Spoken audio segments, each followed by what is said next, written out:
Existe um tipo de pessoa que costuma ser subestimada. Ela não costuma ser a mais barulhenta do ambiente. Não interrompe, não sente necessidade de opinar sobre tudo. Enquanto muitos disputam a atenção, ela observa. E curiosamente, quase ninguém percebe que existe uma força escondida por trás desse comportamento. Vivemos em uma cultura que recompensa quem aparece mais, quem fala mais, quem responde primeiro, quem publica tudo, quem sempre tem alguma opinião. Mas a Bíblia parece caminhar em uma direção oposta. Salomão diz que o excesso de palavras frequentemente produz insensatez. Isso deveria nos fazer pensar, não é mesmo? Será que confundimos exposição com sabedoria?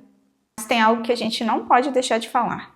Nem sempre o silêncio, ele é sabedoria. Algumas pessoas sim permanecem caladas porque são sábias, mas também tem aquelas que permanecem caladas porque estão com medo. Hoje eu quero conversar com você justamente sobre essa diferença, porque talvez você tenha pensado a sua vida inteira que tem algo de errado com você justamente por você ter assim um jeito mais reservado. Talvez exista uma beleza nele que você nunca enxergou. As pessoas com temperamento melancólico e fleumático, elas costumam viver um conflito. Desde pequenos elas escutam frases assim: você precisa falar mais, você não fala, você não tem voz, você é fechado. Com o tempo começam a acreditar que a sua personalidade é um defeito. Mas será mesmo? Pessoas mais silenciosas costumam observar detalhes que passam despercebidos pelas pessoas que falam um pouco mais. Elas escutam melhor, elas pensam antes de falar, percebem nuances nas pessoas. Na psicanálise sabemos que quem suporta observar antes de reagir desenvolve maior capacidade de compreensão da realidade. Agora o problema aparece quando a pessoa deixa de usar o silêncio como escolha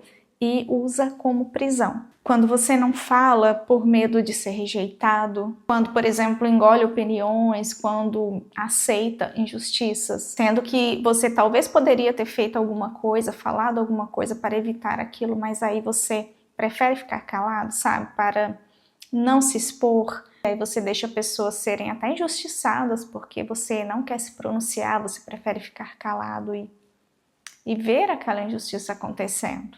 Quando nunca consegue dizer não, esse já não é o silêncio da sabedoria. Esse é o silêncio da ferida. Você já pensou que talvez você não seja uma pessoa tímida? Talvez você tenha apenas aprendido que é mais seguro desaparecer do que correr o risco de decepcionar alguém. Jesus, ele nunca pareceu ansioso para provar quem era. Você já percebeu isso? Isso me chama muita atenção. Em vários momentos ele permaneceu em silêncio. Olha só que exemplo maravilhoso. Diante, por exemplo, de Herodes, de Pilatos, diante de tantas acusações, ele escolheu ficar em silêncio. Talvez você esteja se questionando, mas você não acabou de dizer que o silêncio, quando acontece uma injustiça e a gente não se pronuncia, ele é um silêncio prejudicial?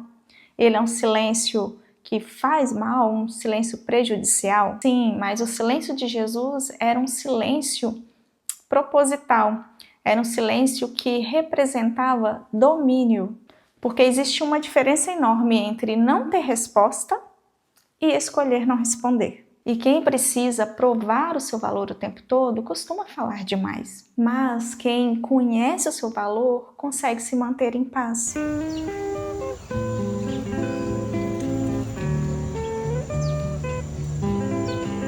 Aristóteles dizia que a virtude também está no equilíbrio. Bem, aqui existe o excesso de palavras e o excesso de silêncio. A maturidade sabe quando falar, sabe quando calar.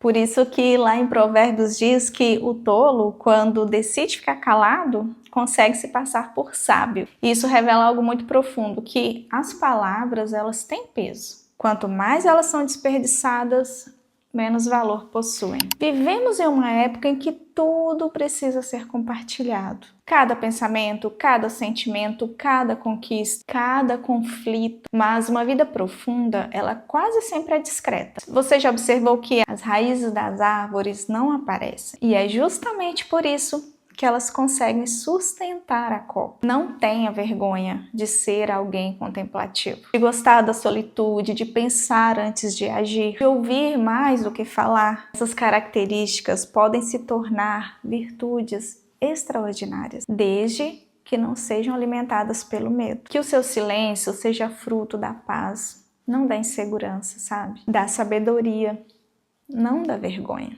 Da confiança em Deus, não da vontade de desaparecer. Eu termino com a pergunta: quando você permanece em silêncio, é porque você encontrou paz dentro de si? Ou porque ainda acredita que a sua voz não merece ser ouvida? E a resposta para essa pergunta revela muito mais sobre a sua história do que sobre a sua personalidade. Foi um prazer estar aqui com você. A gente se vê no próximo vídeo.